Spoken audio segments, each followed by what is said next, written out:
conquête de la souveraineté passe avant tout par l'exploitation des ressources nationales au profit de nos populations.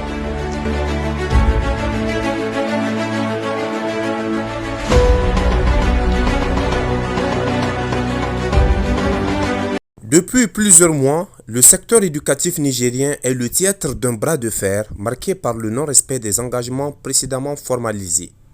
Les enseignants et leurs syndicats, en particulier la dynamique des syndicats du secteur de l'éducation et de la formation, dénoncent le non-respect de protocoles d'accord signés comme celui du 15 février 2022 et le communiqué conjoint de décembre 2024. Le cœur du conflit repose sur plusieurs points. Il y a par exemple le retard et les irrégularités des paiements. Les enseignants constatent un décalage flagrant entre les engagements financiers et la réalité du versement des salaires, avec notamment un gel unilatéral des mesures financières qui affectent directement leurs conditions de vie. Face à ces manquements, les syndicats n'hésitent pas à recourir à des actions fortes pour se faire entendre. Arrêt totaux des activités académiques, des grèves allant de 112 à 120 heures ont été décrétés, impactant l'ensemble des établissements scolaires sur tout le territoire national. Ces mouvements paralysent non seulement les cours, mais aussi les examens, devoirs et même certains événements sportifs, provoquant ainsi un véritable raz de marée dans la vie académique.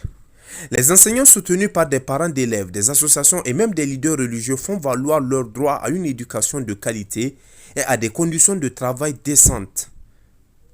La contestation s'inscrit ainsi dans une logique de revendication sociale plus large, cherchant à redonner du poids à la voix des enseignants dans la gouvernance du secteur.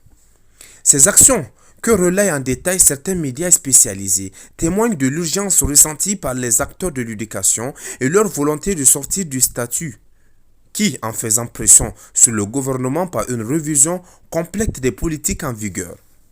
Les répercussions de cette impasse ne se limitent pas aux seuls enseignants, mais touchent l'ensemble du système éducatif nigérien. La suspension des cours et des évaluations engendre des retards conséquents dans la progression des élèves avec un impact potentiel sur la réussite et la compétitivité future de toute une génération.